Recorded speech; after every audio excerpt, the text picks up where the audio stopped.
I spat. Hello everyone! In this video we're going to look at some phrasal verbs that native English speakers commonly use in everyday conversations. Let's get right into it. The first one is come over. This is an inseparable phrasal verb. This actually has a few meanings, but the main meaning is to come to a place, especially somebody's home, for a short visit. If you go over or come over to somebody's place, I guess it's usually for a couple of hours, but it might just be for a couple of minutes, or even for the whole day. Would you like to come over sometime on the weekend? Frank came over Saturday night, and I thought he'd never leave. Do you have a friend like that? This one is get together. Get together. This also has a few meanings, but the main meaning is to meet with somebody in order to spend time together or to discuss something. I haven't seen you in ages. Let's get together sometime soon. Christmas is the only time of the year that their family gets together. Next we have hang out. Hang out. This is an informal phrasal verb, and it means to spend a lot of time in a place or with somebody, either relaxing or socializing. Frank likes to hang out at the local pub. I hung out with Jane on the weekend. It was nice to catch up with her. And that brings us to the next phrasal verb, which is catch up. Catch up. This has several meanings. Yes, I know, phrasal verbs often have more than one meaning, but in the context of socializing, it means to talk with somebody you know, to exchange information or news.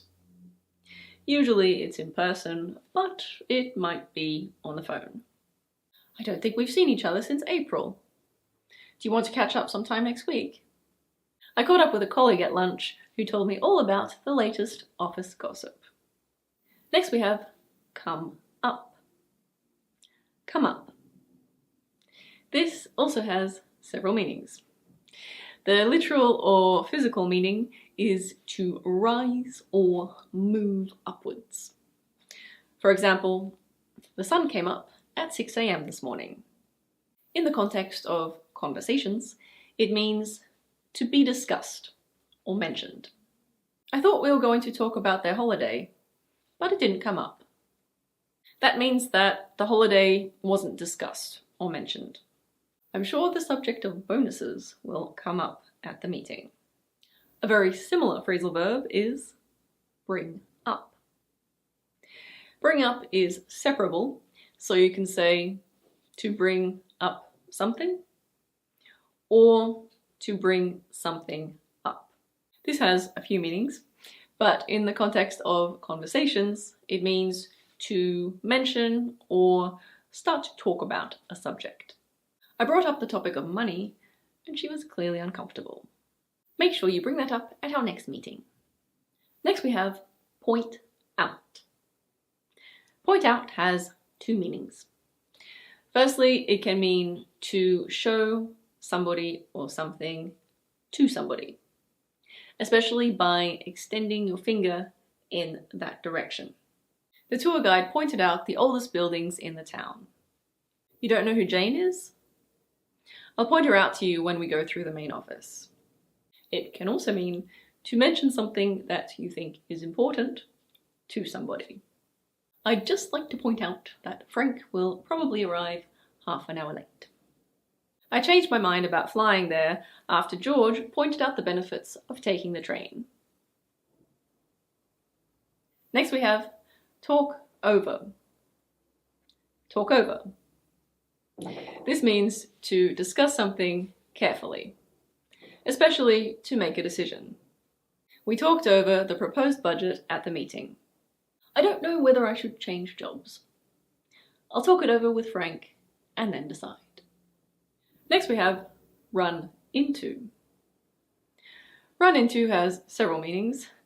The literal or physical meaning is to crash into or collide with something. I wasn't looking where I was going, and I ran into a table. That happens to me quite a lot, which is why I often have bruises on my legs. It's also often used with vehicles. I couldn't see very well because of the fog on the road, and I ran into a tree with my car. I put with my car in parentheses because that part is optional. It's just to make it clear that it was a car and not a bicycle or a motorbike, for example. And no, thankfully that did not actually happen. In the context of socializing, it means to meet somebody by chance. So it's when you see someone somewhere and talk to them, but it's not planned. I ran into Ethel at the local supermarket. I often run into Frank at the local pub. And the last one for today is end up. End up. This means to be in a particular place or situation after a series of events, especially when you did not plan it. I fell asleep on the train and ended up in London. It was supposed to be a group project, but he ended up doing all the work himself. Let me know if you can relate to that.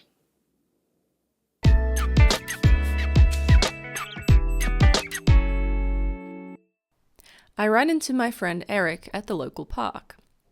He remarked that we hadn't seen each other in a while, so I suggested that we get together on the weekend and catch up. He ended up coming over on Saturday. I thought we were just going to hang out for a couple of hours, but he was still there at midnight. I was hoping that the topic of his business wouldn't come up, but he always finds a way to bring it up. Eric runs a swimming pool for dogs, which, needless to say, has not been particularly successful. He wanted to talk over an idea that he had had for increasing revenue. In short, he thought that he should diversify by allowing people to bring their cats as well. When I diplomatically pointed out that his idea was crazy, he got annoyed and left. That is it, everybody. If you would like to practice using these phrasal verbs, please write one or some example sentences in the comments section. If you like the video, don't forget to hit the thumbs up. Thank you very much for watching, and I'll see you next time. Bye-bye. Ethel fell down. I pointed out the benefits of when we go through Baga. It's the latest of Now we have hang. This actually, when we go to the